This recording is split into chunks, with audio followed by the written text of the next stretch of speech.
हमारा देश आज़ाद होने के बाद 75 वर्ष का हो चुका है और देश में आज़ादी का अमृत महोत्सव मनाया जा रहा है। हर तरफ खुशियां ही खुशियां दिख रही हैं, तिरंगा हर जगह छाया हुआ है।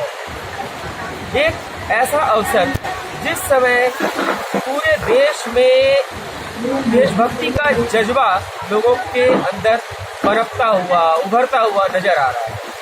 आखिर ऐसी कौन सी बात है कि आज हमारे इंडिजिनस पीपल, जिसको स्वदेशी लोग कहते हैं, जो हमारे देश के लिए तन मन धन हर कुछ अर्पित करते आए हैं, क्या कारण है कि उन्हें अफसोस दिवस मनाना पड़ रहा है?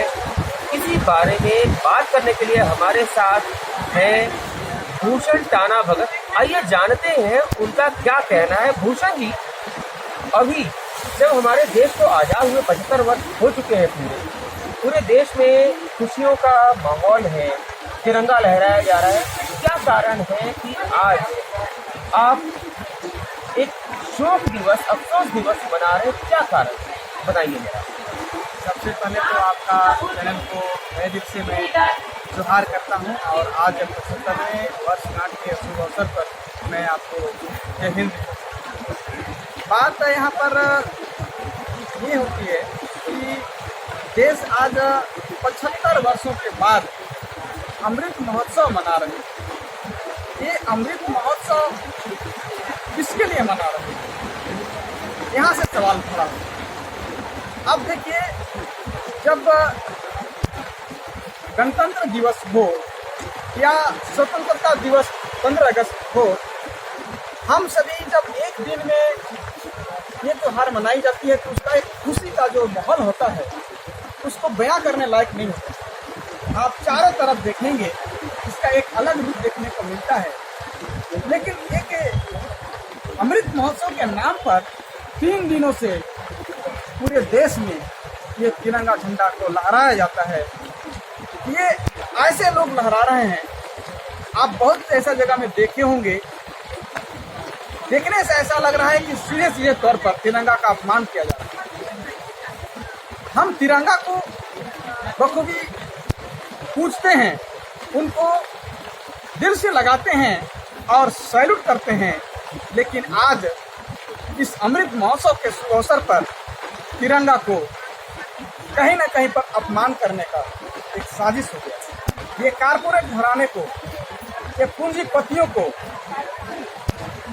अडानी अंबानी जैसे धनाढ्य को, उनके लिए अमृत महोत्सव का प्याला पहुंचाने का काम किया जाता है। आज देख रहे होंगे कि रोड पर यहाँ की गरीब जनता अपने कमाए हुए मजदूरी को लेने के लिए गिड़गिड़ा रहे हैं, भीख मांग रहे हैं।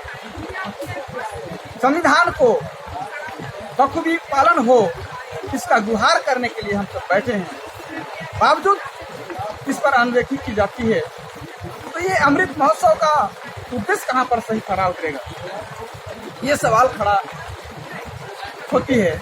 और सबसे बड़ी दुख की बात यह है कि कुछ लोगों का कहना है कि ये अमृत महोत्सव आंदोलन, जब देश गुलाम था उस समय में जो आंदोलन किया, जिन्होंने अपने आप को बलिदान किया, प्राणों का न्यौछावर किया, उनकी यादों में ये अमृत महोत्सव मनाई जा रही है। तो फिर क्या ये 75 साल तक उन गुमनामों को याद करना उचित समझना, क्या उसके लिए अवसर या मुहूर्त नहीं था? जब 75 साल के बाद एक शुभ मुहूर्त मिला इनको उन बलिदानियों को याद करने के लिए, कुछ उस गुमनामों को याद करने के लिए, यही शुभ अवसर मिला। यहाँ पर सोचने वाली बात है कि 75 साल तक जितने भी आंदोलनकारी गुमनाम हुए, उनके नाम पर भी आज लूटकांड मचाने का ये बहुत बड़ी सुनियोजित प्लान है। देश में आप देख रहे होंगे कि कितने लोग भूखे प्यासे, कितने लोग दर्द से अपने आप को प्राणों की आहुति कर रहे हैं। मजदूर किसान मरने की स्थिति में हैं, इसके बावजूद करोड़ों का ये सौदा तिरंगा के नाम से हो रही है। ठीक ये है। तिरंगा की सौदा ना करें, तिरंगा की गरिमा को बिल्कुल दिल में लगाने वाली तिरंगा को ऐसा बिजनेस का वस्तु ना बनाएं। तिरंगा को हम टाना भगत आप देख पा रहे होंगे, हम लोग तिरंगा के ऊपर पुष्प, अक्षत, धूप दे करके इनको अपना कार्यवाही प्रारंभ करते हैं। तो आपकी अभी क्या मांग है? जो आज शोक दिवस मना रहे हैं उसका क्या कारण है? जी बिल्कुल, कारण ये है कि ये अमृत महोत्सव के शुभ अवसर पर आखिर ऐसा छलावा क्यों किया जा रहा है। हमारा गांव के गरीब मजदूर किसान त्राहिमाम है और आप अमृत महोत्सव मना करके क्या मैसेज देना चाह रहे हैं, तो ये अमृत महोत्सव मुझे पचा नहीं। क्या चाहते क्या हैं आप? मैं चाहता हूं कि अगर आप वाकई में यहाँ की गरीब जनता, मजदूर किसान की भला करना चाहते हैं, तो सरकार जमीनी स्तर पर जो पीड़ित है, जो दुखी है, वैसे लोगों की समस्याओं को सुने, उनको स्वतंत्र होने का जो आप अमृत दिवस मना रहे हैं, जो स्वतंत्रता दिवस मना रहे हैं, उनके अंदर में भी ये भावना जगनी चाहिए कि मैं स्वतंत्र वाकई में हूँ। तभी इस स्वतंत्रता अमृत महोत्सव का एक मैसेज जाएगा, अन्यथा इसको शोक दिवस ही कहेंगे। इसलिए बार बार कहना पड़ेगा कि केवल धनाढ्य लोगों के लिए अमृत महोत्सव हो सकता है, गरीबों के लिए ये अमृत महोत्सव कतई नहीं हो सकता। एक प्रश्न और यहाँ उठता है, जैसा कि हमें जानकारी मिली है कि स्वदेशी लोग जो, देखिए ये है भूषण टाना भगत। टाना भगत का मतलब ये नहीं है कि कोई एक अलग कास्ट हो गया, एक अलग समुदाय हो गया, बल्कि ये वो है जो देश के लिए मरते आए हैं, मिटते आए हैं। देश को कैसे समृद्ध बनाया जाए उसके लिए पूरा पीढ़ी दर पीढ़ी इन्होंने अपना न्यौछावर कर दिया। एक और प्रश्न आ रहा है आपसे पूछने के लिए, जैसा हमने देखा है कि तिरंगा का कई जगह लोग किसी खास दिन तिरंगा का सम्मान करते हैं, बाकी दिनों के लिए भूल जाते हैं। आपका क्या मानना है? आप कब कब तिरंगा का सम्मान करते हैं? क्या कोई खास दिन या पूरे सालों भर 365 दिन, क्या आपका क्या चल रहा है? जी बिल्कुल, हम लोग तिरंगा के 365 दिन सम्मान करते हैं और 365 दिन इनके ऊपर हम लोग विधिवत पूजा पाठ करते हैं, क्योंकि इन्हीं की बदौलत आज हम लोगों को जो देश में जो गौरवान्वित होते हैं, जो तिरंगा को सैल्यूट करते हैं, ये इन्हीं तिरंगा का देन है।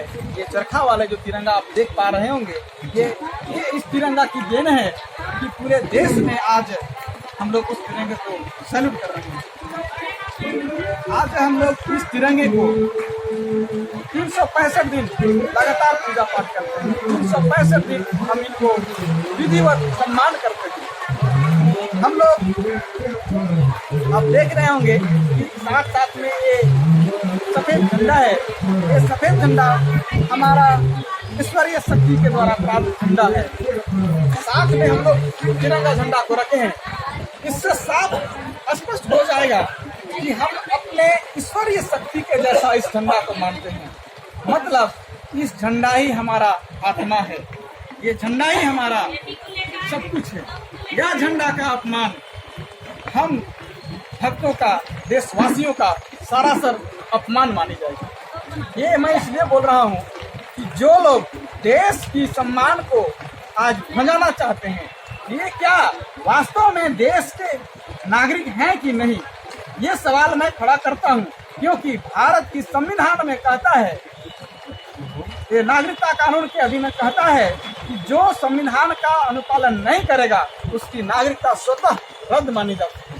ये मैं नहीं कह रहा हूँ कि भारत की संविधान करी है, सुप्रीम कोर्ट का भी कहना है। इसके बावजूद अगर संविधान का अनुपालन नहीं हो रहा हो तो फिर वैसे लोग जो संविधान का झूठे शपथ खाते हैं, क्या वाकई देश के नागरिक हैं? क्या वाकई देश की भला करने के लिए हैं? और यदि वो देश की भला नहीं कर रहे हैं और किसी खास व्यक्ति की भला करने के लिए कुछ भी हद तक जा सकते हैं, तो ये व्यक्ति को हम लोगों को समझना होगा।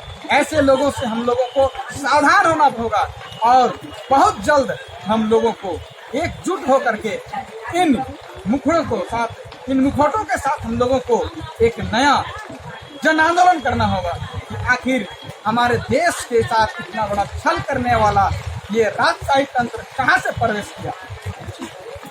तो एक बहुत बड़ा जन आंदोलन करना होगा, जैसा इन्होंने साफ साफ कहा कि आज तिरंगे के नाम पर, आज़ादी के अमृत महोत्सव के नाम पर एक छलावा हो रहा है। एक खास वर्ग को, खास पूंजीपति समुदाय को बढ़ाया जा रहा है, आगे बढ़ाया जा रहा है। इस चीज को रोकने के लिए एक जन आंदोलन खड़ा करना होगा और किसी भी तरीके से तिरंगे का अपमान, जिस तिरंगे के बल पर हम सब आज खुली हवा में सांस ले रहे हैं, उसका अपमान किसी भी तरीके से बर्दाश्त नहीं किया जाएगा।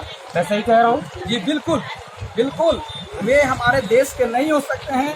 ये कहीं ना कहीं हमारा देश को क्षति पहुंचाने वाले ये खून हो सकते हैं, ये दीमक हो सकते हैं, और इन दीमकों को, इन खूनों को हमें नाश करना ही होगा। ठीक है, तो जो भी तिरंगा का अपमान कर रहे हैं या करने का, तिरंगा के सम्मान के नाम पर अपनी राजनीति चमका रहे हैं, वो देश के खून ही हैं जिनको समाप्त करने के लिए हम सबको एकजुट होना पड़ेगा।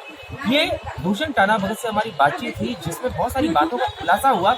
हम उम्मीद करते हैं कि इनकी बातें सरकार के कानों तक जाए और सरकार बस आयोजनों तक सीमित ना रहे, बल्कि इस दिशा में कदम उठाए कि किस तरह से केवल आयोजन के माध्यम से नहीं, बल्कि वास्तव में देश को समृद्ध करने के लिए हर उस अंतिम व्यक्ति तक पहुंचकर मजबूती के लिए ठोस कदम उठाया जाए।